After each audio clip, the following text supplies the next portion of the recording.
পক্ষ থেকে জামাত ইসলামের পক্ষ থেকে ছাত্র শিবিরের পক্ষ থেকে বৈষম্যবিরোধী ছাত্র আন্দোলনের পক্ষ থেকে আমি রমজা ভাই এসেছে।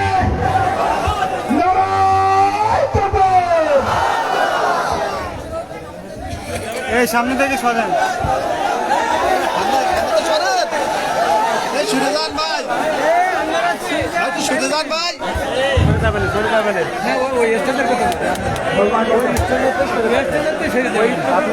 সম্মানিত উপস্থিতি, আপনারা বিচলিত হবেন না। আমাদের মেহমান স্টেজে উপস্থিত হয়েছেন, আপনারা বিচলিত হবেন না। যে যেখানে আছেন সেইভাবে দাঁড়ান, সেইভাবে বসেন কষ্ট করে। আমাদের বাম পাশে বাইরে একটু চেপে দাঁড়ান, একবারে বাইরে একটু চেপে দাঁড়ান। আপনাদের সহযোগিতা ছাড়া কখনোই সম্ভব না। দুই পাশে যারা আছেন ভাই একটু চেপে দাঁড়ান, যারা দাঁড়ানো আছেন একটু চেপে দাঁড়ান। সম্মানিত ভাইরা, ভাই আপনারা বসেন প্লিজ, আমি সাথে যান। স্টেজ থেকে আমরা সবাই নেমে যাই, স্টেজ থেকে আমরা নেমে যাই, আমরা স্টেজ থেকে নেমে যাই। স্টেজের উপরে আমরা কেউ অযথা দাঁড়াবো না। সম্মানিত উপস্থিতি,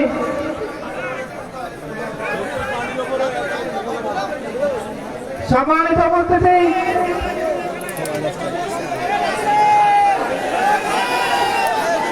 না করবেন। আমরা এই রাস্তা পাঁচশো রাস্তাটা ক্লিয়ার করি, স্টেজের উপরে আমরা কেউ না ওঠার চেষ্টা করি। ভাই স্টেজের উপরে আমরা উঠবো না, আমাদের স্বেচ্ছাসেবক যারা আছে আমরা সবাই নেমে যাই স্টেজ থেকে। সম্মানিত উপস্থিতি, নাটোরের যুব তরুণ কমিটির উদ্যোগে আল্লামা দেলোয়ার হোসেন সাইদি রহমতুল্লাহ আলাইহির ও বৈষম্য বিরোধী ছাত্র আন্দোলনের শহীদের স্মরণে দোয়াল মাহফিলের সমাপনী দিবসে এই পর্যায়ে আপনাদের সামনে গুরুত্বপূর্ণ নথিয়ার নিয়ে আসছেন আন্তর্জাতিক খ্যাতি সম্পন্ন মুফাসসিরে কুরআন, বিশিষ্ট মিডিয়া ব্যক্তিত্ব, জালেম শাসকের তারা নির্যাতনের শিকার, ভয়াল সেই আইন আঘাতের তারা নির্যাতন শিকার মজলুম আলেমের দিন আল্লামা মুফতি আমির হামজা সাহেব, আল্লামা মুফতি আমির হামজা সাহেব, আমি মুফতি সাহেব হুজুরকে মূল্যবান নসিহত পেশ করার জন্য নাটোরের যুব তরুণ কমিটির পক্ষ থেকে আহ্বান জানাচ্ছি।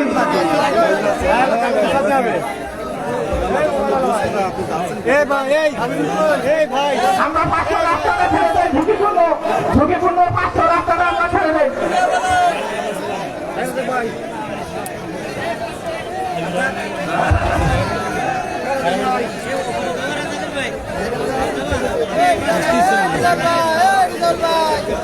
ভাই আপনার ক্যামেরা একটু সরাই দেন, ওইটা মনে দেখছে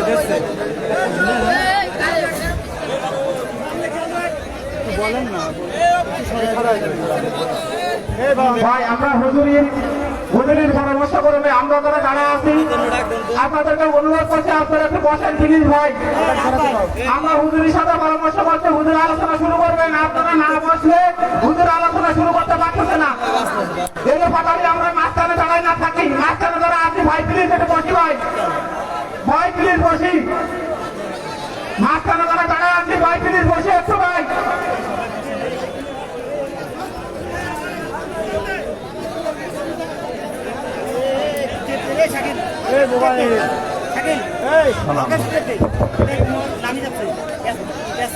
আরে সবাইকে বলেন না দাদা, পাগল করা অবস্থা, পাগল। এই ভাই, এই ভাই, এই ফোন ভাই, ডাক দেন তো ভাই, এই যে ভাই, এই ভাই এটাও না, আপনি এসে গেছেন কেন? মিডিয়া আপনি ভাইকে যাই শুনে ভাই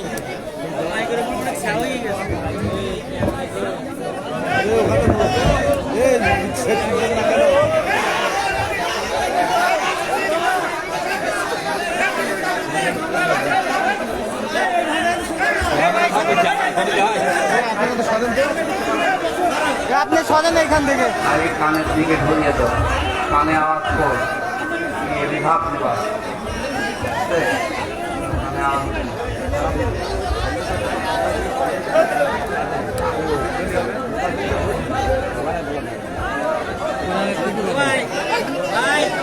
আলহামদুলিল্লাহি রাব্বিল মাশরিকাইন ওয়া রাব্বিল মাগরিবাইন الذي خلق كل شيء زوجين وأوجب علينا الإحسان بالوالدين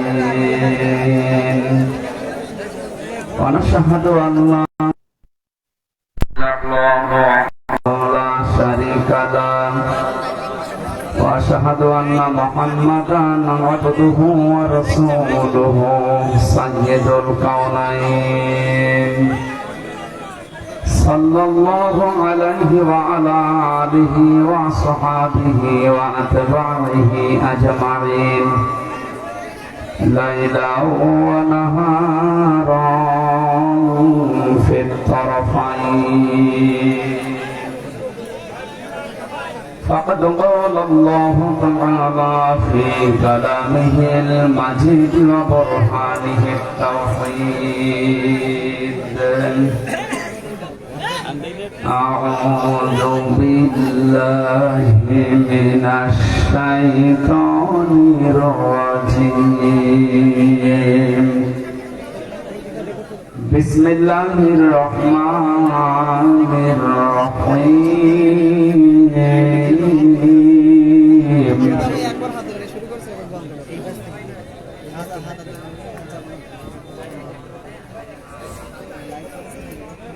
وإذ ابتلى إبراهيم ربه بكلمات فأتمهن قال إني جاعلك للناس إماما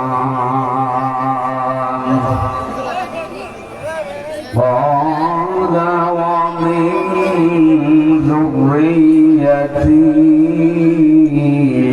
قال لا ينال عهد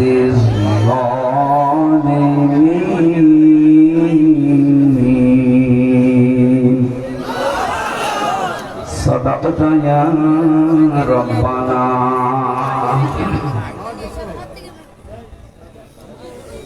أبي هريرة رضي الله تعالى عنه قال قال النبي صلى الله عليه وسلم من سلم المسلمون من لسانه ويده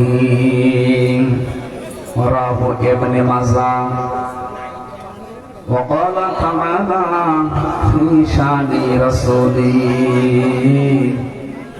وما زادهم إلا إيمانا وتسليما اللهم صل على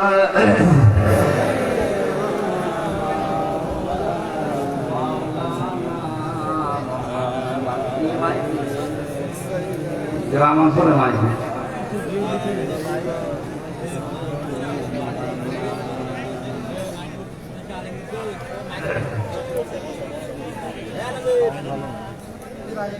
আলহামদুলিল্লাহ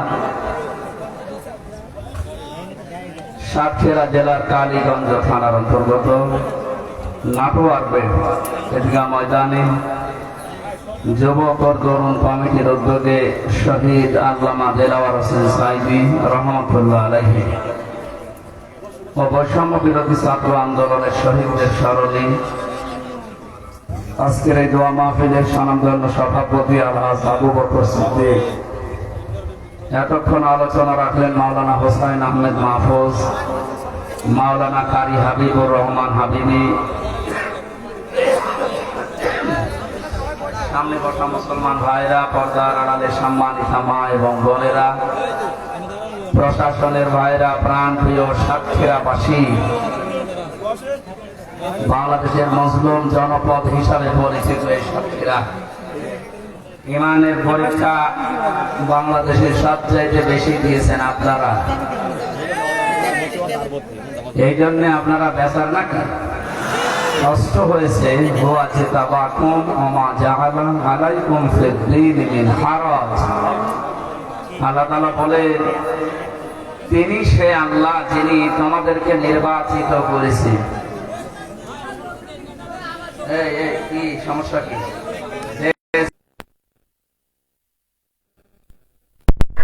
আপনি আমার ছাড়া করে কথা বলেন। ক্যামেরা আমাদের এত করে বলা হয় যেন নিচে কথা বললে তো আমি কথা হারিয়ে যাব।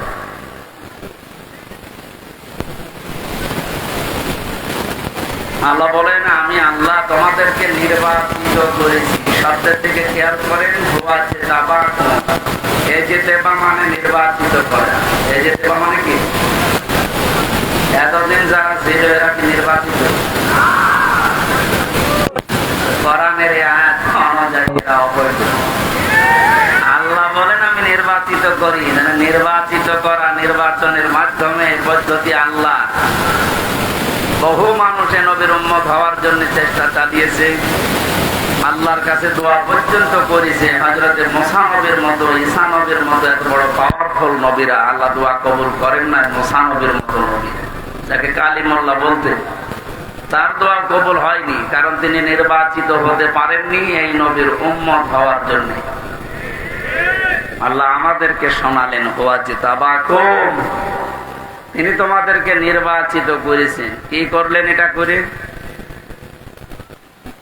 ওমা জাআলা আলাইকুম ফিদ-দীন মিন হারাজ, এবং তোমাদেরকে আল্লাহ রাব্বুল আলামিন দ্বীনের উপরে চলার জন্য যত বাধা ছিল সব বাধা নিজের থেকে দূর করে দিয়েছেন। এই দেশে দ্বীন মানা, দ্বীনের কথা শোনা বলা কত কঠিন ছিল বলেন তো। এই বাধাগুলো শুধুমাত্র ছাত্র আন্দোলন করার মাধ্যমে দূর হয়েছে তা না। আল্লাহ নিজে, আমার মনে হয় আবাবিল ফেরেশতার মতো, পাখির মতো এই ছাত্রদেরকে ব্যবহার করিয়ে বিশাল বোঝা, বিশাল জগদ্দল পাথর আল্লাহ নিজে ছড়িয়ে দিয়েছেন। কারণ এখানে ফাইল কর্তা সরাসরি আল্লাহ। তিনি তোমাদেরকে নির্বাচিত করেছেন তার দ্বীনের জন্য। এই 18.5 কোটি 19 কোটি মানুষ এখন আমরা এই দেশে বাস করি, সবাই কি তার দ্বীনের জন্য, ইসলামের জন্য নির্বাচিত হয়েছে? না, সবাইকে আল্লাহ এখনো পর্যন্ত কবুল করেনি। যাদেরকে করেছেন সৌভাগ্য তাদের। বাকি যাদের করে না, আল্লাহ যেন খুব তাড়াতাড়ি দ্বীনের ভেতরে তাদেরকে পরিপূর্ণ প্রবেশ করা। কারণ আমরা তো চেপে রেখে কথা বলতে পারি না। কয়েকদিন আগে একটা বক্তব্য দিয়েছিলাম যে কাফেরকে কাফের বলা লাগবে। কেউ যদি কাফেরকে কাফের মনে না করে তাহলে সেও কাফের। আল্লাহ যদি কাফের বলে কাউকে, তার আয়াত অস্বীকার করা নেই, তার অস্তিত্ব অস্বীকার করার কারণে এই ওয়াজ যদি আমার মুখ দিয়ে বের হয়, এ দোষ কি আমার না আল্লাহ? আমার। আমি তো অ্যাডভার্টাইজ করলাম, কথা তো দিয়েছেন কে বলেন তো? অথচ অনেক শয়তান এই কথাটা নিয়ে পেছনে লেগেছে। বিশ্বে এখন কাফের বেশি, আর উনি কাফেরদের বিরুদ্ধে কথা বললো। তাহলে আপনি আল্লাহকে জিজ্ঞাসা করেন তো, ঈমান নষ্ট হয়ে যাওয়ার, ভেঙে যাওয়ার যে কারণগুলো আছে 10টা, তার ভেতরে 9 নাম্বার কারণ এইটা। কেউ যদি কোনো অমুসলিমকে অমুসলিম মনে না করে, মনে করে এও আমাদের মতো, তাহলে আপনারও ঈমান থাকবে না। এটাকে আমি বানালাম। অজু করেছেন, অজু ভেঙে গেছে। কয় কারণে অজু ভাঙে বলেন তো? 7 কারণে। কয় কারণে? একটা কারণ আপনার ভেতর থেকে এসেছে, এই যে রক্ত গড়িয়েছিল, এই জায়গায় জমা ছিল, গড়িয়ে পড়ে গেছে। যতক্ষণ জমা থাকে অজু ভাঙে না, যদি গড়িয়ে পড়ে যায় অজু ভেঙে যায়। এটা জানেন তো? এই যে নামাজ পড়ি আমরা, কিছুক্ষণ আগে নামাজ পড়ে আসলাম, নামাজও ভেঙে যায় 19টা কারণে। কয়টা কারণে? এর যে কোনো একটা কারণ নিয়ত যদি আপনার ভেতরে পাওয়া যায়, আপনার ওই নামাজ আর নামাজ থাকবে না নষ্ট হয়ে যাবে। এইগুলো যেমন সহজে বোঝে, ইমানও যে ভেঙে যায় নষ্ট হয়ে যায় এটা বোঝে না কেন? আল্লাহর কোন বিধানকে কেউ যদি অস্বীকার করে তার তো ইমান ভেঙে যাবে। কেউ যদি অপছন্দ করে, যালিকা বিআন্নাহুম কারিহু মা আনজালাল্লাহু ফাআহবাতা আমালাহুম, সূরা মুহাম্মদের 9 নম্বর আয়াত। আল্লাহ বলেন আমি যেগুলো কোরআনে নাযিল করেছি এগুলো অস্বীকার করা না। কেউ যদি শুধু মন খারাপ করে, এত পারা যায়, সঙ্গে সঙ্গে ইমান নষ্ট হয়ে যায়। আর ওর যা ভালো কাজ ছিল পেছনে, দান সাদকা নামাজ রোজা যাই করেছিল ওগুলো সব আল্লাহ নষ্ট করে দিল। এই জন্য কাফেরকে কাফের বলা লাগবে, এটা আমার ইমানের দাবি, আমার তো ইমানই থাকবে না। এই কথা বলতে গেলে যদি এখন এই রাম বা আমার এই সালেমদের দোসররা উল্টা করে ওই কাফেরদেরকে বোঝা যে এই দেখো এ তোমাদের দেখতে পারে না, এর নামে মামলা দাও, কথা হইল। মামলার আসামি তো 1 নম্বর হওয়া দরকার আল্লাহ। ওই ফতোয়া দিয়েছে তো আল্লাহ, আর ওটা অ্যাডভার্টাইজ করেছে প্রথমে নবীজি, তাহলে 2 নম্বর আসামি। ওনাদের কোন আসামির তালিকায় নেই, যত নাম সব আমাদের। আমরা সেফে রেখে আমু আপনার মতন জালেম হব? এই জন্যই তো সেফে রাখা যায় না। এই যে পয়েন্ট আকার যে কথাগুলো বললাম, আপনি একটা কথা খণ্ডন করেন তো। আল্লাহ বলেন আমি নির্বাচিত করে নির্বাচনের মাধ্যমে লক্ষ কোটি কোটি উম্মতের ভেতরে তোমাদেরকে আমি আল্লাহ নির্বাচিত করেছি। এই শব্দের ব্যাখ্যা যদি মনে হয় যে না এই নির্বাচন নির্বাচিত এই শব্দগুলো বাংলায় মনে আছে কোরআনে, আপনি সূরা হজের 78 নম্বর আয়াতে যান। ওটা আরবিতে বললে আপনি বোঝেন না বলে তো বাংলা বললাম। এই শব্দকে যারা আজ গোপন করার জন্য রাতের নির্বাচন দিনে করে ফেলেছে, নাকি উল্টে গেছে? দিনের নির্বাচন রাত্রে করেছে।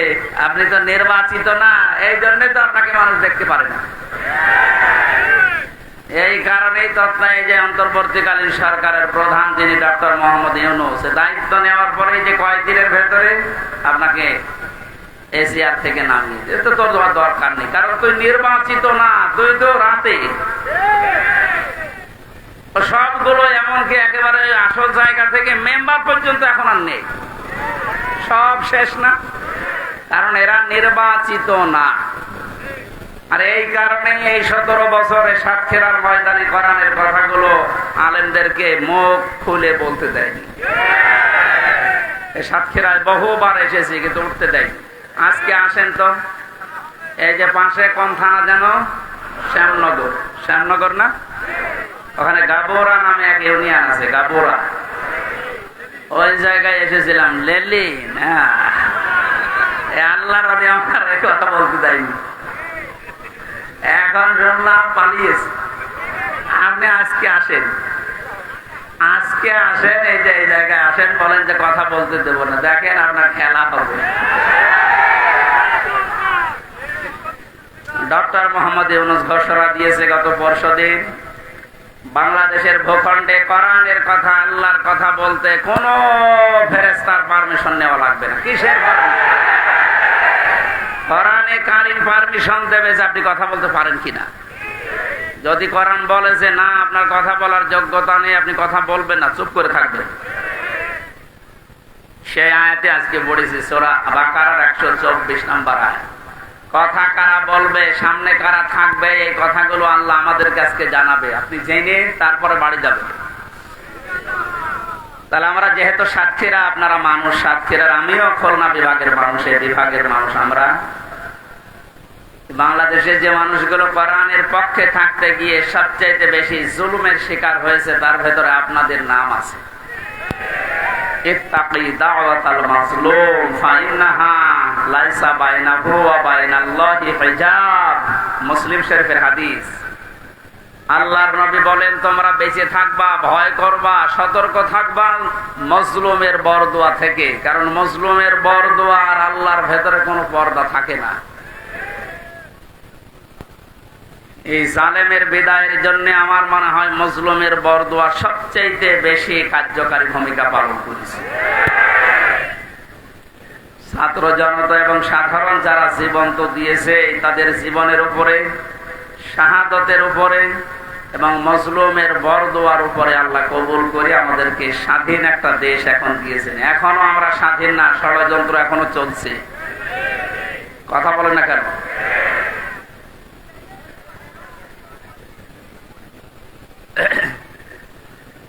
আল্লাহ রাব্বুল আলামিন এই আয়াতের ঘোষণা দিয়েছেন, তিনিই তোমাদেরকে নির্বাচিত করেছেন তার দ্বীনের জন্য। আর দ্বীনের উপরে চলতে গিয়ে, দ্বীনের কথা বলতে গিয়ে যে বাধা বিপত্তি গুলো আসবে, আল্লাহ নিজে ওইগুলো তার পক্ষ থেকে দূর করে দিয়েছেন। মিল্লাতা আবিকুম ইব্রাহিমা হুয়া সাম্মাকুমুল মুসলিমিন। তোমাদের জাতির পিতা হযরত ইব্রাহিম আলাইহিস সালাম। কোরআনের আয়াতকে বাদ দিয়ে জোর করে যারা জাতির পিতা দাঁড় করিয়েছিলেন, একটা আওয়াজ দাঁড়িয়ে নেই, সব মিশে গেছে। এমনকি এক্সপ্রেসওয়ের নাম পর্যন্ত জনগণ এখন পাল্টিয়ে দিয়েছে জাতির পিতা ইব্রাহিম আলাইহিস সালাম এক্সপ্রেসওয়ে। খাবার পাশ দিয়ে একটা রোড গেছে, ইব্রাহিম খলিলুল্লাহ রোড। বাংলাদেশের বহু ব্রিজের নাম, বহু সেতুর নাম, বহু রোডের নাম এখন আমাদের যিনি আসল জাতির পিতা তার নামে নামকরণ অলরেডি হয়ে গেছে। এই জন্য কোরআনের উপরে মাস্তানি করে কিছু চাপিয়ে দিতে যাবে না, ওটা টিকবে না। কথা বলেন না? কোরআনে সূরা হজের ভেতরে আল্লাহ মূর্তির বিরুদ্ধে কথা বলেছিলেন, মিথ্যা কথা থেকে বেঁচে থাকবা আর মূর্তি পূজা থেকে বেঁচে থাকবা। অথচ সেইটা জাতির উপরে মুশরিকদের কথা মতো অনেকেই চাপিয়ে দিয়ে মনে করেছিল অমর হয়ে যাবে। আমার তো এখন মনে হচ্ছে যত টাকা খরচ হয়েছিল এই ভুয়া জাতির পিতার জন্য, সব টাকাগুলো এখন পানিতে ফেলেছে। এগুলো যদি মানুষের জন্য খরচ করতেন, এই মানুষগুলোই এই লোকটার জন্য হয়তো দোয়া করলে আল্লাহ কবুল করলেও করতো। যা করলেন দোয়া করার মতো রাস্তা আর তো রাখলেন না, সব নষ্ট করে দিলেন। আমাদের যে নাম মুসলিম, আজ অনেকেই স্লোগান দিচ্ছে তুমি কে আমি কে, বাঙালি বাঙালি, এটা বলা জায়েজ নেই। আমাদের পরিচয় বাঙালি না, আমাদের পরিচয় মুসলিম। কথা বলেন না কেন? আর দেশ হিসাবে যেহেতু বাস করি এই দেশে, এই জন্য আমরা বাংলাদেশি। এই শব্দটাকে আমি বানালাম। কোরআনে কারিমে আল্লাহ যে আয়াতের মাঝের অংশে জানিয়েছেন হুয়া সাম্মাকুমুল মুসলিমিন, এই যে হুয়া এর ফাইল বা কর্তা হযরত ইব্রাহিম নবী। আমাদের যিনি জাতির পিতা তিনি আমাদের নাম দিয়েছেন যে তোমরা মুসলিম জাতি হিসাবে, তোমাদের নাম আমি মুসলমান, এটা রাখলাম। বলেন সুবহানাল্লাহ। এখান থেকে একটা মাসলা বের হয়, এদিকে তাকান। যেখানে সেখানে মাহফিল নিয়ে তো ঝামেলা গুলো হয়, এই কারণে এরা জায়গাগুলো আসলে ঠিক মতো হয় না, তখন আলোচনাটাই ঢুকিয়ে যায়। আরে ভাই, ওয়াজি যদি শুনতে না পারে তো চেঁচামেচি করে লাভ আছে? অন্তত কানে তো শুনতে পারছে। আবার কথা বলেন, এমনি গ্রাম্য মাইক নিয়েছে, কথা বন্ধ করে।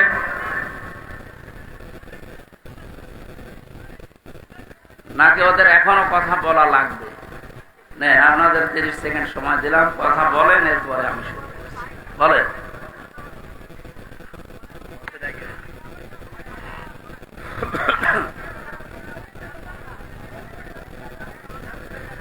আমার ভাইরা, এখান থেকে যে মাসলাটা বের হয়, মা বোনেরা যারা বিভিন্ন জায়গায় বসে শুনতেছেন, আপনারও এখানে একটা দায়িত্ব বের হয়। মার বাবা হিসাবে দায়িত্ব হচ্ছে, সন্তান হওয়ার পরে মা বাবার প্রথম দায়িত্ব হচ্ছে তার একটা অর্থবোধক ইসলামী সুন্দর নাম রাখা। যেহেতু আমাদের পিতা হযরত ইব্রাহিম নবী, তিনি জাতির পিতা হিসাবে জাতির নাম রেখে দিলেন মুসলিম বা মুসলমান। আমরাও যারা সন্তানের মা বাবা হব, আমাদের প্রথম দায়িত্বই হবে একটা অর্থবোধক নাম রাখা। এটা আমাদের জাতির পিতা ইব্রাহিম আলাইহিস সালাম থেকে আমরা পেয়েছি। মাজলুমের দোয়া থেকে বেঁচে থাকার জন্য নবীজি আহ্বান জানিয়েছেন। এদেশের সবচাইতে বড় মাজলুম যারা ছিল তারা আলেমেরা।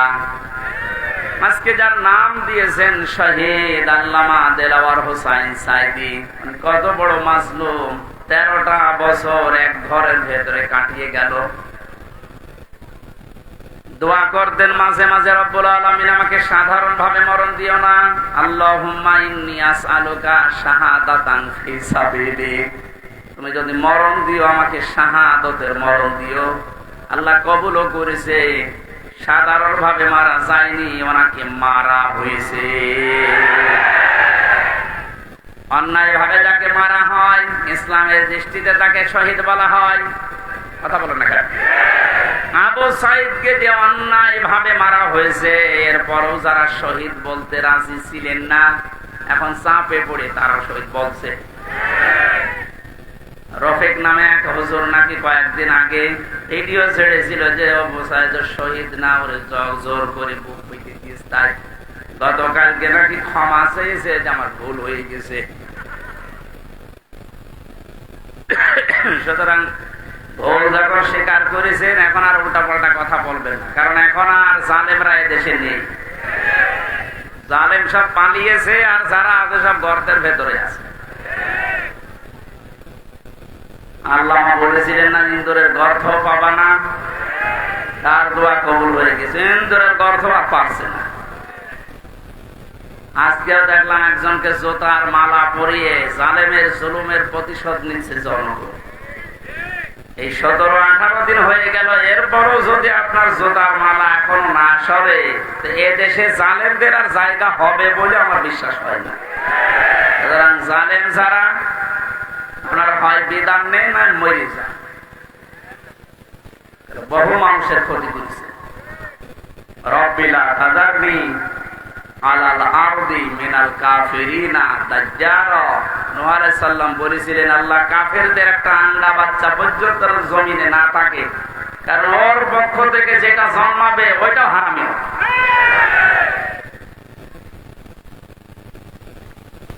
বড় মাজলুমের দোয়া কবুল হয়ে একবারে গিয়ে দিল্লি পড়েছে। আর একটা ছোট হুজুর আমার সাথে ছিল জেলখানায়, রফিকুল ইসলাম মাদানী। পিসকে হুজুর বলে, পিসকে না, ওর বয়স এখন 30 বছর। ও আমারে বলছিল, আমাকে যখন রিমান্ডে নিয়েছে প্রশাসন নিয়ে, হাতির ঝিলের রাত 12:30টার দিকে 1টার দিকে নিয়ে আমার পুরা উলঙ্গ করে হাতে সিগারেট লাগিয়ে একটা অর্ধ উলঙ্গ মেয়ে মানুষ আমার পাশে দাঁড় করিয়ে ছবি তুলেছে। ছেড়ে দেবো যে তুই এই চরিত্রের। ওই সময় আমি চোখের পানি ফেলে কেটেছিলাম। আর এক এসআই কে জিজ্ঞাসা করলাম যে, ভাই আপনারা যা করছেন আমার সাথে, এটা কি হারুন স্যার জানে? জানে না মানে? উনি তো করাচ্ছে, যেহেতু উনি মুসলিম। এই জন্য ছোট হুজুর দোয়া করেছে, আল্লাহ আমাকে যেভাবে সব উলঙ্গ করে ওরা দেখেছে, জাতিকেও দেখাবে বলে ওরা জানিয়ে গেল যে জাতিরে দেখাবো, তুমি অন্তত আর যাই করো হারুনকে ছেড়েও না। আল্লাহ এই জন্য ছাড়ে নাই। ওরে দুনিয়ায় আল্লাহ দেখায়নি, রাস্তায় বের হতে পারে না, বের হলে বলে 3 ইঞ্চি। শয়তানি করবি আর তোর ইজ্জত শেষ করে দিয়েছে। যেইগুলোই মুসলমানদের ইসলামের আলেমদের সাথে বিয়াদবি করেছে, প্রত্যেকের চরিত্র এখন ফাঁস হয়ে যাচ্ছে। বাংলাদেশে বহু জেলাতে এই মাইক এভাবে কেড়ে নিয়েছে এই জনগণ নামে এই জালেমগুলো। জনগণের নাম নিয়ে প্রতিনিধি হয়েছে, অথচ আল্লাহর কথা বলতে বলতে হঠাৎ করে মাইক কেড়ে নিয়ে আলেমকে গালি দেয়। এমন অপমান আল্লাহ এখন করছে, মুখ দেখানো দায় হয়ে গেছে তাদের। আমার মনে হয় হারুনের যে অবস্থা এখন, যে কয় ইঞ্চি বলে, ও ছোট হুজুরকে যা করেছিল তার চাইতে ডবল অপমান আল্লাহ করেনি? কারণ নবীজির হাদিস ছিল মাজলুমের বরদোয়া আর আল্লাহর ভেতরে কোনো পর্দা নেই, সরাসরি কবুল হয়ে যায়। ও যদি সাতক্ষীরার এই ময়দানে, আমার বাড়ি তো কিশোরগঞ্জে, সাতক্ষীরা জেলায় যদি এখন আসে, আর ওর চেহারা তো পরিচিত, কারো লাগবে না, ছেলে মেয়েরা যারা আছে পিটিয়ে মেয়ে থাকবে। এটা এই ছোট হুজুরের বরদোয়া। বড়টার বরদোয়া কবুল হয়েছে, ছোটটারও কবুল হয়েছে। বড়টার বরদোয়া কবুল হয়ে দিল্লি পড়েছে, ছোটটার বরদোয়া কবুল হয়ে কয়েক ইঞ্চি বেরিয়ে গেছে। এখন এই মেজো যারা আমরা আছি, আমাদের দোয়া কবুল হবে না?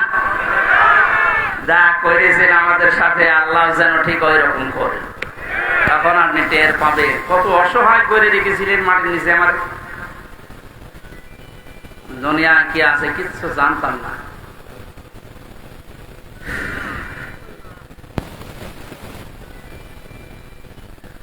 আমার ভাইরা,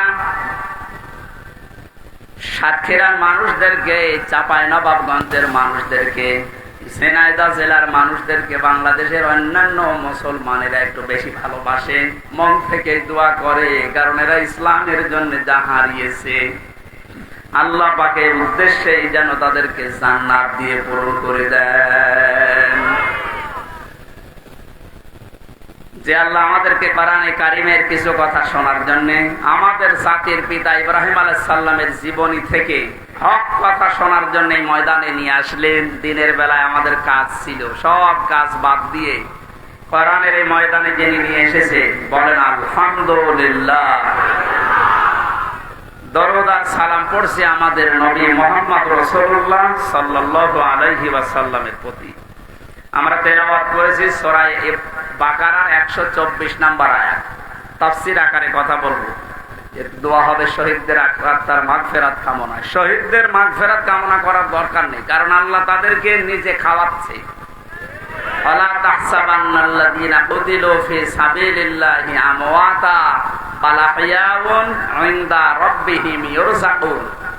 সূরা আলে ইমরানের 169 নম্বর আয়াত।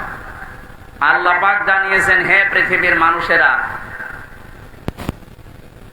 আমি আল্লাহ যাদেরকে শাহাদাতের মর্যাদা দিয়েছি এদেরকে মৃত ভাববা না, বলবা না তো বলবাই না। ওয়ালা তাকুলু লিমা ইউকতালু ফি সাবিলিল্লাহি আমওয়াত। এই আয়াত দ্বারা আল্লাহ মুখের উপরে নোটিশ দিয়েছেন, শহীদদেরকে মরে গেছে কথা বলবা না। আর এই সূরা আলে ইমরান দিয়ে আল্লাহ জানিয়েছেন যে মনে মনে ধারণাও করবা না যে শহীদরা মারা গেছে। কারণ জীবন পর্যন্ত যে লোকটা জালেমের সামনে দিয়ে দিতে পারে, একে মারা গেছে মনে মনে বলাও গুনার কাজ। এই জন্য আল্লাহ ওয়ালা তাহসাবান্নাল্লাযীনা দিয়েছে, মনে মনে ধারণাও করবা না। খুব দামি শব্দ এটা, যার তার নামের আগে শহীদ লাগিয়ে দিলেই হবে। সুতরাং মানুষগুলোকে আমরা ধারণা যেন না করে যে ওরা এমনি এমনি মারা গেছে। ওরা তো জীবিত, ওরা আমাদের চাইতে উত্তম খাবার আল্লাহর জান্নাতের ভেতরে খাচ্ছে। বাল আহইয়াউন ইনদা রাব্বিহিম ইরযাকুন। আল্লাহ বলেন ওরা জীবিত এবং আমি আল্লাহ নিজে ওদেরকে খাওয়াই। সুবহানাল্লাহ। আর যারে তারে আমি পথ থেকে ধরে এনে শাহাদাতের মর্যাদা দিয়ে দেব, বিষয়টা এমন না। আলিয়ালামাল্লাহুল্লাযীনা আমানু ওয়া ইয়াত্তাখিযা মিনকুম শুহাদা আল্লাহু লা ইউহিব্বুজ জালিমিন। সূরা আলে ইমরানের 140 নম্বর আয়াতের শেষের দিকে আছে, যাদের জীবন যৌবন আমি আল্লাহর কাছে পছন্দ হয়, ভালো লাগে, এ মানুষগুলোকে আমি আল্লাহ এমনিতেই মরণ দেই না, এদেরকে আমি আল্লাহ শাহাদাতের মরণ দিয়ে ধন্য করি। আর জালেমদেরকে আমি আল্লাহ ভালোবাসি না। জোরে বলেন নাউজুবিল্লাহ। জালেমদেরকে শোধরানোর সময় এখনো আছে, যদিও জালেমদের আল্লাহ হেদায়েত বঞ্চিত করে দেয়। আল্লাহু লা ইয়াহদিল কওমাজ জালিমিন। জালেমদেরকে আমি আল্লাহ পথ দেখাই না, হেদায়েত দেই না। কে বলছে? এজন্য ওদের জন্য দোয়া করে লাভ নেই। যারা জুলুম করেছিলেন আপনার জন্য দোয়া করেও লাভ হবে না, কারণ আপনার জন্য দোয়া করলে আল্লাহ কবুল করবে না। আপনি জীবনটা নষ্ট করে ফেললেন, দুনিয়াও শেষ আপনার, আর আখেরাতে আপনি আল্লাহর মামলার আসামি। এই সাতক্ষীরায় যারা জুলুম করেছেন প্রকাশ্যে গোপনে, সে যে বিভাগেই হোক, প্রশাসনে হোক, বিচার ব্যবস্থায় হোক, আর এই জনপ্রতিনিধির নাম নিয়ে, বিভিন্ন হাইব্রিড নেতা নাম নিয়ে যাই করেছেন, আপনাকে আল্লাহ মাফ করবে না। আল্লাহ মাফ করবে না। আপনার বলার দরকার কি? হ্যাঁ, আমার বলার দরকার আছে। কোরআনে কারীম আমাকে বলতে বলছে, ইন্নামাস সাবিলু আলাল্লাযিনা ইয়াজলিমুনান নাস, সূরা শূরা 25 নাম্বার পারা 6 নাম্বার পৃষ্ঠা 13 নাম্বার লাইনের 42 নাম্বার আয়াতের প্রথম অংশে আছে। আল্লাহ বলেন, হে নবী আপনি বলেন যে জালেমদের বিরুদ্ধে আমি আল্লাহ মামলা দেব। কে? সুতরাং এই দেশে যারা জালেম ছিল এরা আমার হামজার মামলার আসামি না, আমি তো মামলা করবই। এরা মামলার আসামি হচ্ছে সরাসরি আল্লাহ। যারা এই দেশে আল্লাহর মামলার আসামি, তাদের উপরে দয়া দেখিয়ে লাভ আছে? ওরা যেমন কষ্ট দিয়েছে, আমার মনে হয় ওদেরকেও এরকম একটু কষ্ট দিয়ে বোঝানো দরকার যে দেখ ঠেলা কেন। আলেমদের গায়ে হাত দিয়ে শুধু না, পায়ে ডান্ডা বেড়ি দিয়ে, হাতে হ্যান্ডকাপ লাগিয়ে, যেটা লাগালে হাত কেটে যায়, মাজায় দড়ি দিয়ে, কালো কাপড় দিয়ে চোখ বেঁধে, গরুর মতো ছাগলের মতো টানতে টানতে নিয়ে যেতেন আদালতে। মুরব্বী আলেম আমি দেখেছি জেলখানায়, মাওলানা রফিকুল ইসলাম খান, অধ্যাপক মিয়া গোলাম পরওয়ার এই খুলনা, এইরকম মানের মানুষ, ডাক্তার শফিকুর রহমান, মাওলানা মামুনুল হক, কত বয়স বলেন তো? 50-52 বছর বয়স, কারো 60-65 বছর বয়স। এইরকম মানুষদেরকে, যাদের জোতা টানার যোগ্যতা আপনার নেই, আর আপনি তার মাথায় দড়ি বেঁধে ডান্ডা বেড়ি দিয়ে টানতে টানতে নিয়ে যেতেন ছাগলের মতো। এখন যেমন নিয়ে যাচ্ছে, ডিম মারছে মানুষ, এখনটা টের পাচ্ছেন যে কেমন লাগে।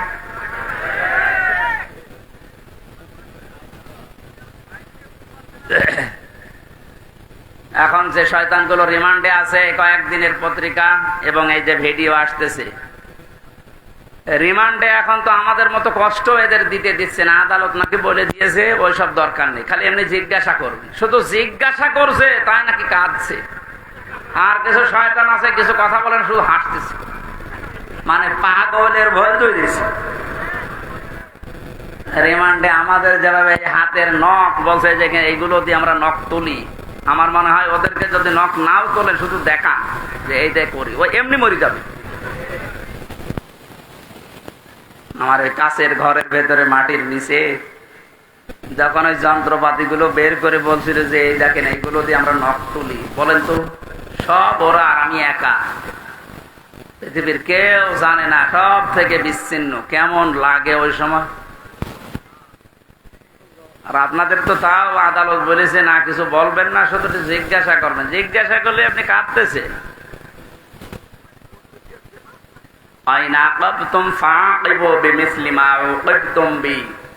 প্রতিশোধ নেওয়া জায়েজ আছে অতটুকু যতটুকু আমি অত্যাচারিত হয়েছি। ডাক্তার শফিকুর রহমান এই জন্য ঘোষণা দিয়েছেন, যাদের কারণে 17 বছর এই দেশের জনগণের বিভিন্ন সাইডে, দিক এবং বিভাগে অত্যাচারিত, জুলুম, নির্যাতন, মিথ্যা মামলা, ঘরে থাকতে পারে না, চাকরি বাকরি দেয়নি, এবং মিথ্যা মামলা দিয়ে শুধু শেষ করেনি, মিথ্যা সাক্ষী সাজিয়েছে। শুধু মিথ্যা সাক্ষী দিয়ে শেষ করে দিলে হতো, আবার সাজা লাগিয়ে কাউকে ফাঁসি দিয়েছে, কারো যাবজ্জীবন দিয়েছে। এইগুলো তো তারা জীবনে মাফ করবে না, কারণ যে ক্ষতি আপনি তার করে দিলে তার পরিবারের। এখন এই দেখে দেখে সব আইনের আওতায় এনে আপনাদের ঠিক এইভাবে বিচার করা হবে, আপনাদের বানানো আইন। কথা বলেন না কেন? সে আইন বানিয়ে রেখে গিয়েছিলেন, এখন আপনি মরবেন ঠিক ওই আইনে। আয়না ঘর আপনি বানিয়েছেন, আয়না মানে চারিদিকে আয়না দেওয়া না, কোনো আয়না নেই। ওই জায়গায় এখন আপনাকে 10 দিন রাখি, আপনি দেখেন যে মানবতার সাথে কি ঠাট্টা আপনি করেছিলেন। এরপরও টিভির সামনে এসে সাংবাদিকদের সাথে এসে আপনার বলতে লজ্জা করে না যে কেন জনগণ খেপে যাচ্ছে? আমি তো বুঝতে পারছি না। এদিকে আসে, আপনাকে বোঝাচ্ছি, জোরে কোদাল দিয়ে বোঝাচ্ছি। যা করেছেন আল্লাহর আরশ কেঁপে গেছে। এই জন্য আমাদের যিনি জাতির পিতা হযরত ইব্রাহিম আলাইহিস সালাম, তাকে আল্লাহ যে পরীক্ষাগুলো করেছিলেন জীবনে, ফিরে ফিরে জাতির পিতা তিনি হননি। 50টা পরীক্ষা দিয়েছিলেন। কয়টা? আল্লাহ পাক আমাদেরকে শোনাচ্ছেন আমরা যেন এরকম বাবার সন্তান হিসাবে গর্ববোধ করি। এদেশে আজও যারা এই কথা বলে, আমার কুষ্টিয়ায় ওই সময় যখন ছিলাম, ওই সময় যিনি এসপি ছিল, ওর নাম নিতে আমার ঘৃণা হয়। এই কোলাঙ্গা ও আমার নিজের অফিসে ডাক দিয়ে বলছে, আপনি জাতির পিতা ওনাকে মানেন না? ইব্রাহিম আলাইহিস সালামের কথা বলে। কি গো, আমি বলি এ তো কোরআন বলিস। না, ওইটা বলা যাবে না। এই দেশ স্বাধীন করার জন্য জাতির পিতা যা করেছে ওনাকে ভোলা যাবে না। ভোলার দরকার নেই, ওনার কর্মকাণ্ড তুলে ধরে। কিন্তু জাতির পিতা এই শব্দটা আল্লাহ নিজে কোরআনে জানিয়েছেন, মিল্লাতা আবিকুম। শুধু তোর একা না, কম বহু বছর তোদের সবার জন্য যারা দাবি করে যে আমি মুসলিম, তাদের জন্য জাতির পিতা হিসাবে ঘোষণা দিলাম একজনের নাম, তার নাম ইব্রাহিম। তার নাম কি? তিনি কি এমনি এমনি হয়েছিলেন? এবার আসেন আল্লাহ কি জানাচ্ছেন, ওয়াইয বাতালা ইব্রাহিমা রাব্বুহু বিকালিমাতিন ফাআতাম্মাহুন্না।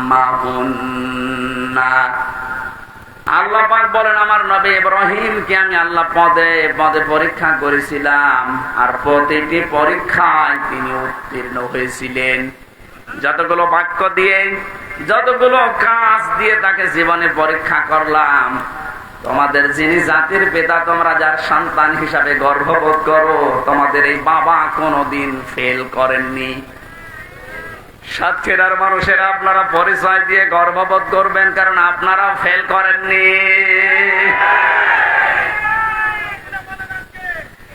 বাংলাদেশের বহু জেলার লোকেরা ফেল করে গেছে, বিশেষ করে গোপালগঞ্জে ফেল হয়ে গেছে। ওদের যেগুলো এখন কীর্তিকলাপ বের হচ্ছে, সাতক্ষীরার কোন সন্তান যদি ফার্স্ট ক্লাস ফার্স্ট হয়, তার চাকরি হবে না। আর গোপালগঞ্জে বাড়ি হলে আমার মনে হয় 2 পয়েন্ট পেয়েছে, চাকরি পেতে দেরি হয় না। এই যে বৈষম্য, এমনিতে বৈষম্য বিরোধী আন্দোলন ছাত্ররা শুরু করে নাই। সব জায়গায় যখন দেখেছে বৈষম্য, তখন ওরা করবে কি? আহ্বান জানাচ্ছি, যেহেতু রাষ্ট্র সংস্কার এখন চলছে, এই জালেম এবং জালেম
হানিফা ওয়া মা আনা মিনাল মুশরিকিন। সূরা নামের 79 নম্বর আয়াত। হযরতে ইব্রাহিম নবী জাতিকে ডাক দিয়ে বললেন, হে আমার জাতির লোকেরা, এতদিন পর্যন্ত যাদেরকে খোঁজ করে পেয়েছিলাম একটা ওই স্থায়ী না, সব অস্থায়ী, সব অস্তমিত হয়ে গেছে, ডুবে গেছে। আমি আমার এই চেহারাকে ধরিয়ে দিলাম ওই আল্লাহর দিকে, যিনি আসমান আর জমিনের উদ্ভাবক, যিনি বানিয়েছেন এটা। হানিফা, আমি একনিষ্ঠ ভাবে ঘুরলাম আল্লাহর দিকে। আমান আমিনাল মুশরিকিন, আর আমি মুশরিকদের অন্তর্ভুক্ত না।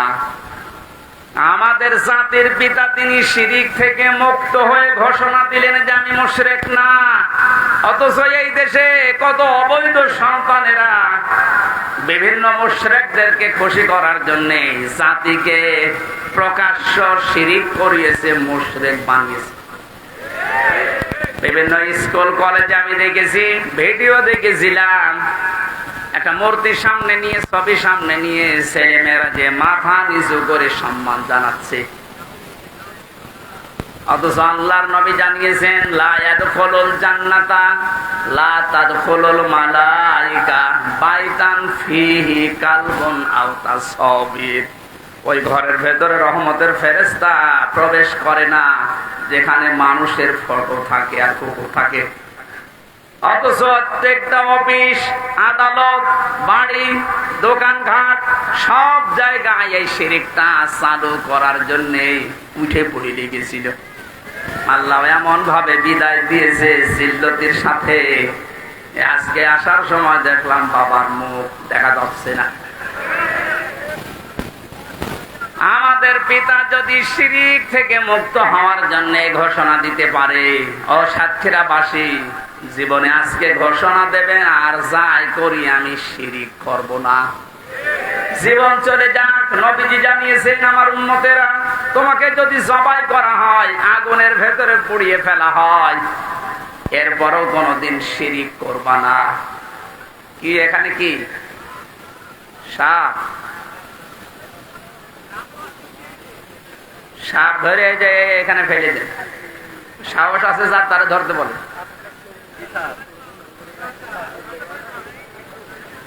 ও ধোড়া সাপ আর কি, ওর রওশনের সাদের মতো, আর জীবন যৌবন সব শেষ। সাহস যার আছে তারা বলেন যে মাথা চেপে ধরে এদিকে ফেলে দিতে দেন। কি হলো, আপনি কি ওটা হাতে করে বসে আছে? আসেন, মেরে ফেলেছেন? মেরে ফেলা ঠিক হয়নি। আমার ভাইরা, ইব্রাহিম আলাইহিস সালাম তিনি অনুসন্ধান করে খোঁজ করে পেয়েছিলেন কাকে? বলেন না কেন? আর আমাদেরকে এ জাতির আলেমরা, নবীর ওয়ারিসরা চোখে আঙ্গুল দিয়ে দেখায়, এরপরও আমরা সত্যকে সত্য জানার পরও মানতে চাই না। তাহলে উনি ইব্রাহিম আলাইহিস সালাম জাতির পিতা হয়েছিলেন প্রথম পরীক্ষায় পাস। তিনি ইমানের 10টা পরীক্ষা দিয়েছিলেন, এখানে আমরা 3টা পেয়েছি। একটা তারকা দিয়ে, একটা চন্দ্র দিয়ে, আর একটা সূর্য দিয়ে। রব্বুল আলামিন বলেন তাকে আমল সম্পর্কে আমি পরীক্ষা করেছিলাম 30টা। প্রতিটি আমলে হযরত ইব্রাহিম আলাইহিস সালাম তিনি পাস করেছিলেন। জোরে বলেন সুবহানাল্লাহ। হযরত ইব্রাহিম আলাইহিস সালাম যে 30টা পরীক্ষা দিলেন আমলের, এটা সূরা তাওবার ভেতরে পেয়েছে 112 নম্বর আয়াতে 10টা, সূরা মুমিনুনের 1 থেকে 10 নম্বর আয়াত পর্যন্ত 10টা, সূরা আহজাবের 35 নম্বর আয়াতে 10টা। এখন তাফসীর আকারে যদি এক একটা পয়েন্টের উপরে বলতে যাই অন্তত 3 দিন সময় লাগবে। এজন্য সামারাইজ করে বলছি, আমরা যদি হযরত ইব্রাহিম নবীর মতো আমলেও পাস করতে চাই, সূরা তাওবা, সূরা মুমিনুন, সূরা আহজাবের যে আয়াত নাম্বার বললাম, এইগুলো অবশ্যই আপনাকে জীবনে মিলিয়ে দেখাতে হবে। আল্লাহ আমাদেরকে প্রতিটা বিষয় আমাদের প্র্যাকটিক্যাল লাইফে মেলানোর তৌফিক দিন, কারণ আমরা যোগ্য বাবার যোগ্য সন্তান হতে চাই। এমন সন্তান আপনি রেখে গেলেন, সন্তানের কারণে আজ হাজারো মানুষ ধিক্কার দিচ্ছে, গালিগালাজ করছে। প্রফেসর ডাক্তার মোহাম্মদ ইউনূসকে জিজ্ঞাসা করেছে যে উনি তো চলে গেল পালিয়ে, এখন ওনার বাবার এই যে মানুষ ভেঙে ফেলছে, কি করেন, কি বলেন আপনি? উনি জবাব দিয়েছে, ওনার মেয়ের জিজ্ঞাসা করেন কি কাজ করেছে তার মেয়ে, যে সে যেতে দেরি, তার বাবা আর দাঁড়িয়ে থাকতে পারে নাই। আমি কি করে বলবো যে করেছে এগুলো? তার মেয়েকে জিজ্ঞাসা করেন, জবাব পাবেন। মেয়েরে পাবেন কোথায়? সে নাকি এখন ওখান থেকে মাঝে মাঝে ভিডিও বার্তায় কথা বলছে, কিছু কিছু জালেম তার সাথে কথা বলে আর এখান থেকে সাহস দিচ্ছে। আপা ভয় পাবেন না, ঘাবড়াবেন না, আপনি ঘাবড়িয়ে গেলে আমরা নরম হয়ে যাই। ওরেও ধরেছে, ওই সন্তানটাকেও ধরেছে। এখন আপনার ভয় পাওয়া না, নরম হওয়া না, আপনি নরম তুলে হয়ে যাবেন।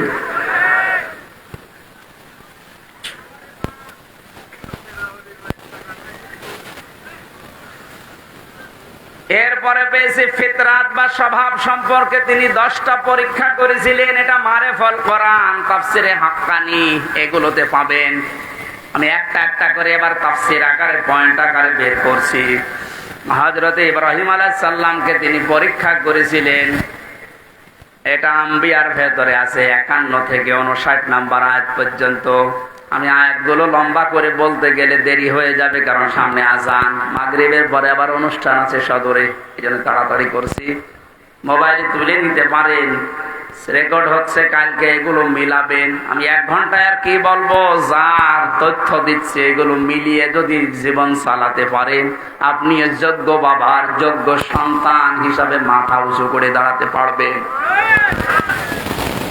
জীবন চলে যাক, আপনি মারা যান, আর যাই হোক না কেন, জীবনে যেন কোনোদিন শিরিক করবেন না। মা বোনদের ভেতরে এটা অনেক বেশি। আল্লাহ যেটা পারে ওইটা অন্য কেউ পারে, এই কথা বিশ্বাস করার নাম হচ্ছে শিরিক। এক কথায় উত্তর দিয়ে দিলাম, আল্লাহ যেটা পারে ওইটা অন্য কেউ পারে, এই কথা বিশ্বাস করার নাম কি?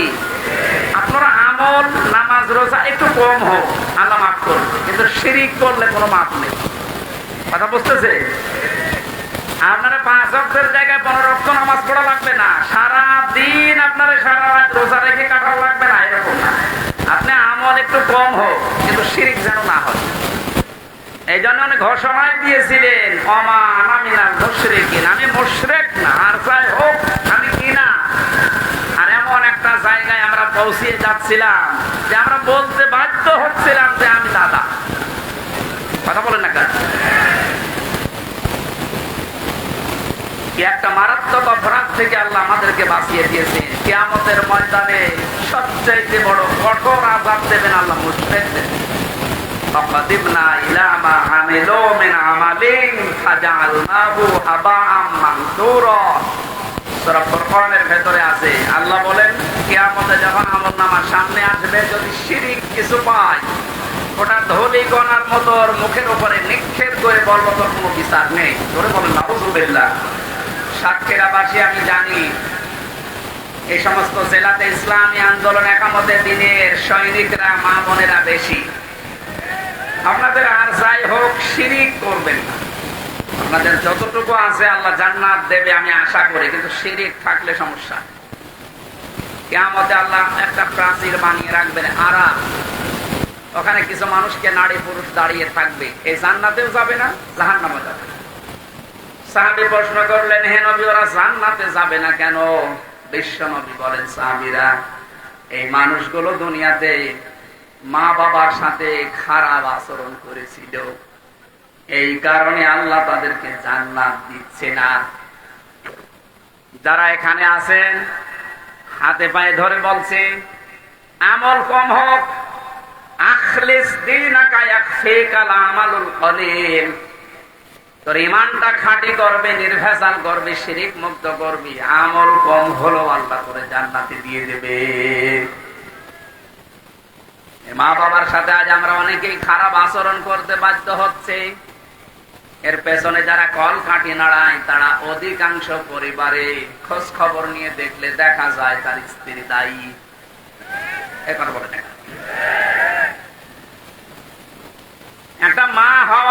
যে কষ্টটা সহ্য করেছে আপনার আমার আর মা, এই পৃথিবীতে আমার মুখটা দেখার জন্য বিজ্ঞান এখন প্রমাণ করছে 57 ইউনিট কষ্ট সহ্য করা লাগে একটা সন্তানকে দুনিয়ায় আনতে মায়ের।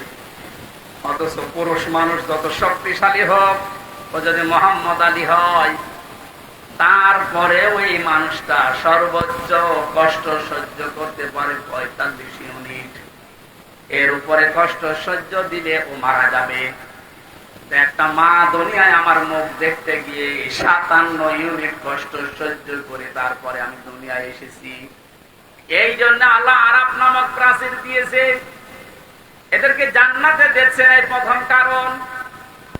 যারা বিভিন্ন জায়গায় বসে কথা শুনছেন, আপনাদেরকে আমি জান্নাতে নিতে চাই, জান্নাতি নিতে চাই, এই জন্য বলছি। দুনিয়া কি হবে, কয়দিন যাবে না। মা বাবার সাথে খারাপ আচরণ যেন আপনার স্বামী না করে, বারবার তাকে পথে রাখেন, বোঝান। এমনকি তার নিকট আত্মীয় স্বজন যারা আছে, তার বোন আছে, তার ভাই আছে, তার চাচা আছে, ফুফু আছে, এগুলোর সাথে যেন সুন্দর আচরণ করে, তাদের হক আদায় করে, সমর্থ অনুযায়ী তাদের দেখাশোনা করে, টাকা পয়সা তাদের উপরে খরচ করে, এইটা আপনি উদ্বুদ্ধ করেন। তিরমিজি শরীফের হাদিস, আল্লাহর নবী বলেন, কোন স্বামী তার স্ত্রী যদি চায় যে আমার স্বামী আরো বেশি দিন বেঁচে থাক, আমার স্বামীর আরো মান মর্যাদা বাড়ুক, তার দুনিয়ায় সম্মান বেড়ে যাক, টাকা পয়সা অর্থ সম্পদের মালিক হোক আরো বেশি বেশি, তাহলে স্ত্রীর উচিত সে যেন নিজের স্বামীকে বারবার উদ্বুদ্ধ করে, স্বামী আর যাই করো রক্তের সম্পর্কগুলো ঠিক রাখো। একটা সন্তানের সাথে সবচাইতে রক্তের সম্পর্ক বেশি তার মা আর বাবার, এ কথা বলেন এখানে। এরপরে তার ভাই আর বোনের, এরপরে চাচা ফুফু। তাহলে আপনি স্ত্রী হিসাবে এটা দুনিয়ার কাজ না। মনে করছেন এ দুনিয়ার কাজ, আর কি হবে? আপনি নামাজ পড়া যেমন ফরজ মনে করেন, রোজা রাখা ফরজ মনে করেন, নিকট আত্মীয় যারা, তাদের সাথে আপনার স্বামীকে দিয়ে ভালো ব্যবহার করানো, খোঁজ খবর রাখা নামাজের মতো ফরজ। অথচ এইটা অধিকাংশ পরিবারে না থাকার কারণে ছোটখাটো বিষয় নিয়ে মনোমালিন্য। অনেক সন্তান আছে মা বাবার পরিচয় দিতে চায় না, কথা বলে না, চাচার সাথে কথা বলে না, ফুফুর সাথে খোঁজ খবর নেয় না, অথচ ধর্ম আত্মীয় পাতিয়েছে সেখানে মাসে 2 বার যায়, আর নিজের আপন ফুফু গরিব, দেখাও করে না, খোঁজও নেয় না। না, আপনার নামাজ কবুল হবে না, আপনার এই বোরকা পরা, পর্দা করা বেকার হবে। আপনি মনে করছেন এটা দুনিয়ার কাজ। নামাজ পড়েন 6 ওয়াক্ত তাহাজ্জুদ মিলে, বোরকা পরেছেন একেবারে 14 হাত, অথচ আপনার মিল নেই ফুফু শাশুড়ির সাথে, আপনার চাচা শ্বশুরের সাথে। আমি কি আর কি মারছি বলেন? হাজারো পরিবারে এরকম নেই। আমার বিশ্ববিদ্যালয়ে এক স্যার ছিল হাদিস বিভাগে, ডাক্তার আব্দুল্লাহ জাহাঙ্গীর। উনি বলছিলেন এক চেয়ারম্যান গেছে খুলনায়, সারাদিন কাজকর্ম করার পরে খুলনাতে ছেলের বাড়ি, ওখানে উঠেছে। রাত একটু বেশি হওয়ার কারণে বাবা বলছে, সন্তান আমি চলে এসেছি, একটু রাত বেশি হয়েছে, কিছু মনে করো না। বলছে আসেন বাবা। ভেতরে নিয়ে স্ত্রীকে বলছে, আমার বাবা এসেছে, রান্না করো। স্ত্রী বলছে না, আমি পারবো না, আমি সেই সন্ধ্যা থেকে রাত 11টা পর্যন্ত সিরিয়াল দেখতে দেখতে ক্লান্ত, পারবো না। অন্তর্বর্তীকালীন সরকার আসার পরে এই জিনিসটা অন্তত মাফ হয়েছে, ভারতের সিরিয়াল গুলো বন্ধ করে দিয়েছে। এখন আছে আর আমার মনে হয় অনেক মহিলা বরদোয়া দিয়েছে দিক, যেই বলেছে পারবো না, ওগুলো আপনার বাবা, আপনি রান্না করে খাওয়ান। চিন্তা করছে এখন যদি মারধর করে, যদি উচ্চবাচ্য করে আমার বাবা আবার জেনে ফেলবে। ঠিক আছে, কিছু না বলে বাবাকে বলছে, আব্বা তুমি কি খেয়ে এসেছো? ছেলের বাড়ি কেউ খেয়ে যায়? ও তো সব কথা শুনে ফেলেছে, লজ্জার খাতিরে বলছে ঠিক আছে, খাওয়া লাগবে না, আমি খেয়ে এসেছি। রাত 12:30টায়, মাত্র 1.5 ঘন্টা পরে এসেছে। আর একটা সাইডে এসে কলিং বেল চাপ দিয়েছে, বাইরে যেয়ে দেখে ওর ছোট শালা। বলছে দোলা ভাই চলে আসলাম, আসো তোমার দিয়ে খেলা শুরু হবে। স্ত্রীকে বলছে ওঠো, না তোমার ভাই এসেছে। এবার উঠিছে, আমি একটু বাড়িয়ে বলছি না। ভাই এসেছে, এবার উঠে রান্না বান্না করলেন। আগের যেটা ছিল ওইটাও যদি এই আচরণ করতেন, আমার মনে হয় কোন সংসারে বাংলাদেশে আলাদা হইতো না। আপনার মনটা এত ছোট কেন? একটু বড় করতে পারেন না? আর শুধু এই ক্ষেত্রে স্ত্রীরই দোষ না, অনেক মা বাবা আছে নিজের মেয়ের ভুল হলে মাফ করে দেয়। আর পুত্রবধূ একটা লোকের মেয়ে, ওর পান থেকে চুন খসলে আগে ছেলের কানে কানে তুলে দেয়। এইটা মা বাবা না, এটা ডাইনি। এ মরণের সময় বেঈমান হয়ে মারা যাবে, শ্বশুর শাশুড়ি ঈমান পাবে না। কারণ কষ্ট দিয়েছে মানুষকে। কাকে? যার অধিকার নষ্ট করেছেন, কষ্ট দিয়েছেন, আগে তার কাছে মাফ চাবেন। সে যদি মন থেকে মাফ করে দেয়, এরপরে আল্লাহ মাফ করবে। সুতরাং এরকম শ্বশুর শাশুড়ি এই ডাইনি মার্কা আছে না নেই? কারা আছেন এরকম? হাত তোলেন তো।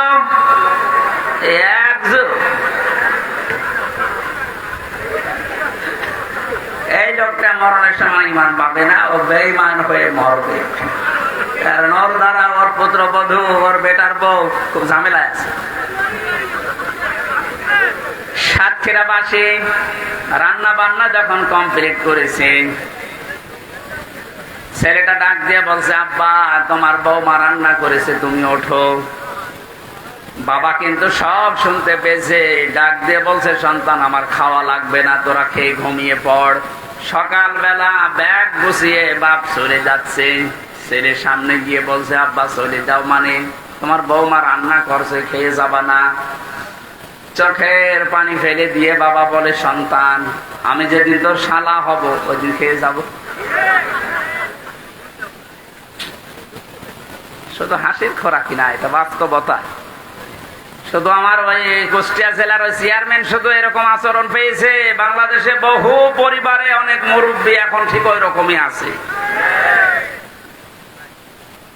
একটা মায়ের পেটে 8টা 10টা 12টা 15টা সন্তানের জায়গা হয়, অথচ এই মা বাবা শেষ বয়সে এসে গেলে এই 15টা বাড়ি মিলেও মা বাবার জীবন চলে না, তখন পালাপালি করে খাওয়ায়। নাউজুবিল্লাহ মিন যালিক। আমার মনে হয় মুরব্বী হয়ে গেলে এদেরকে নিয়ে এই 15টা সন্তান 5টা সন্তান এরা কাড়াকাড়ি করবে, কারণ এদের পেছনে যা খরচ করবে সবগুলো সাদগা দেওয়ার মতো সওয়াব হবে। আর আমরা যারা সন্তান আছি আমরা চাইও এটা, কিন্তু আমরা পারি না অধিকাংশ পরিবারে বোর কারণে। এইটা একটু বেশি বলে ফেললাম। যারা পারেন না বোর কারণে হাত তোলেন তো ভাই, সত্যি কথা বলেন, হাত তোলেন। ওয়াজ করা আমার ঠিক হইল না। একটা মানুষের তাহলে এই সমস্যা, বাকিগুলো সবই আপনারা জান্নাতে আছেন আলহামদুলিল্লাহ। ওয়াজ আর করে করবো কি? মেয়েদেরকে ধন্যবাদ জানাচ্ছি, সাতক্ষীরার মেয়েদেরকে আলহামদুলিল্লাহ। একটা লোকের বউ, এর বউ আছে এখানে, এই একটা লোক হাত তুলল। ও আজকে বাড়ি গেলে ওর খাবার দেয় কিনা দেখেন তো, বেচানা আলাদা হয়ে যেতে পারে। 4 নাম্বার পরীক্ষায় হযরত ইব্রাহিম আলাইহিস সালাম পড়েছিলেন, বাবার বাধা পেয়েছিলেন ঘর থেকে। এরপরও তিনি বাধাকে উপেক্ষা করে আল্লাহকে খুঁজে বের করেছিলেন, আগুনে পর্যন্ত পড়েছিলেন, এরপরও পিছপা হননি। এরকম ইব্রাহিম নবীর সন্তানদের জীবনের সামনে পদে পদে পরীক্ষা আসতে পারে। ঘর থেকে, বাবার কাছ থেকে, মায়ের কাছ থেকে, স্ত্রীর কাছ থেকেও বাধা আসতে পারে। দিনের উপরে চলতে গিয়ে পিছপা হওয়া যাবে? এই পয়েন্টটা আমার নিজের দিকে তাকিয়ে বলছি, আমিও যেন পিছপা না হই। দুনিয়া একদিকে যাক, ইসলাম থাকবে আমার সামনে ইনশাআল্লাহ। দিন কায়েম করা এটা আমার জীবনের মূল লক্ষ্য এবং আসল কাজ। এটা জীবনের মেন কাজই এইটা। পৃথিবীর প্রত্যেকটা নবীকে আল্লাহ বলেছিলেন আনাকিমুদ্দিন, যে আমার ইসলাম কায়েম করেন। এ বিষয়ে কোনো মর্তপার্থক্য করবেন না, কারো বাধা মানবেন না। সুতরাং আমরা যেহেতু এই পৃথিবীতে দিনের খাদেম, কামলা, লেবার, যতদিন পর্যন্ত জীবনের শেষ দিন না আসে, বেতন হিসাবে জান্নাত পেয়েছি এ ঘোষণা না পাই, ততদিন পর্যন্ত আমাদের কোনো থামাথামি নেই। নামাজ যেমন ফরজ মনে করে পড়ি, রোজা যেমন ফরজ মনে করে রাখি, দিন কায়েম করব, আন্দোলন করব, এইটাও ফরজ মনে করি। আল্লাহ আমাদেরকে ওই রকম ইমান তুমি ইব্রাহিম নবীর মতো দান করো। সমাজের বাধা পেয়েছিলেন, রাষ্ট্রের বাধা পেয়েছিলেন, বনবাসে পর্যন্ত গিয়েছিলেন। আমি তাফসিরে প্রায় 22-23টা তাফসির থেকে নোট করেছি, সবগুলো বলতে গেলে সময় পাচ্ছি না। হিজরতের পরীক্ষা দিয়েছিলেন, জবাই করেছিলেন সন্তানকে, প্রত্যেকটার শেষে কোরআনের আয়াত সেট করেছি। এরপরে কাবা নির্মাণ করে পরীক্ষা দিয়েছিলেন আল্লাহকে, হজের 26 নম্বর আয়াতে আছে। ফিতরাত সম্পর্কে তিনি পরীক্ষা দিয়েছিলেন 10টা, এই মাথার ভেতরে 5টা। নাকে পানি দেওয়া এই কাজটা ছিল না, এই জন্য আল্লাহ করোনা দিয়েছিলেন। বহু বিমানবন্দরে আমি দেখেছিলাম, অমুসলিম বিমানবন্দরে যে সমস্ত দেশে, ওরা পানির ব্যবহার করতো না, টিস্যু, শুধু টিস্যু দিত, এমনকি টয়লেট করার পরও টিস্যু। আল্লাহ এমন সিস্টেম করে দিয়েছে, নাকে পানি দিবি না, প্রতিদিন নাকে পানি অন্তত 5 বার করে দে। করোনা নামে যে রোগ, এটা আস্তে আস্তে দূর হয়ে যাবে। এটা আল্লাহ দিয়েছিলেন মনে হয় এই ইব্রাহিম নবীর এই ফিতরাতের প্রথম যে কাজটা ছিল নাকে পানি দেওয়া। কত রকমের জার দিনের ভেতরে আপনার নাক দিয়ে যায়, যত পরিষ্কার থাকবে তত রোগ থেকে আল্লাহ আপনাকে বাঁচাবে। এটা বিজ্ঞানসম্মত। 2 নম্বরে প্রতিদিন অন্তত কারণে অকারণে কুলি করবেন। মুখের ভেতরে যে সমস্ত জার্ম গুলো আছে, কুলি করার দ্বারা আল্লাহ দূর করে দেন। আমাদের জাতির পিতা ইব্রাহিম থেকে এগুলো পাওয়া। 3 নম্বরে তিনি মেসাক করতেন, হয় মেসাক করবেন কোন ডাল, কাঁচা ডাল দিয়ে, তাহলে দাঁত ভালো থাকবে। যদি এরকম ব্যবস্থা না হয়, বিরাস ব্যবহার করতে পারেন। 4 নম্বরে তিনি গোঁফ দাড়ি কাটতেন, কিন্তু মুষ্টির উপরে। প্রত্যেকটি নবীর দাড়ি ছিল 1 মুষ্টির নিচে। এরপরে ওনারা দাড়ি কাটা জায়েজ আছে, কিন্তু এর উপরে দাড়ি কাটা জায়েজ নেই। মোষকে বড় রাখা যাবে না, যদি ছোট ছোট করে রাখতে পারেন জায়েজ আছে। একেবারে রবীন্দ্রনাথ ঠাকুরের মতো রাখলে দই খেতে পারবেন না। এরপরে তেল ব্যবহার করতেন প্রত্যেকটি নবী। আমাদের জাতির পিতা ইনি শিখিয়েছেন তেল ব্যবহার করা। এখন তো ফ্যাশন হয়ে গেছে, মেয়েরা পর্যন্ত এখন আর মাথায় তেল দিতে চায় না, শুধু শ্যাম্পু দেওয়ার পরে চুল ফুলিয়ে থাকতে চায় কন্ডিশনার দিয়ে। না, মেয়েদের চুল হচ্ছে শুধুমাত্র স্বামীর জন্য। এই মাসলাটা মনে রাখবেন, স্বামী বাদে মেয়েদের চুল তার বাবাকে দেখানো জায়েজ নেই। শুধু হালকা জায়েজ আছে দুলা ভাইকে দেখানো। এরপরে খাতনা করা, ছেলেরা যারা আছে খাতনা করা দরকার, যারা করেননি দিয়ে দেবেন।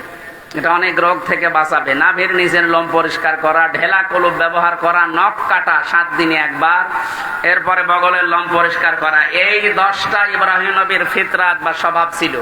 আমাদের জাতির পিতা আমাদেরকে যা দিলেন, আগামীতে কোনো জায়গায় নিয়ে আসলে রাতের বেলা মাহফিল দেবেন, দিনের বেলা আসলে কথা তোলা যায় না। আমি তাফসীর আকারে কথা বলবো, আর গলা ব্যথা করছে। রাত্রে আবার মাগরিবের পরে আছে, যেহেতু শেষ করে দিলাম।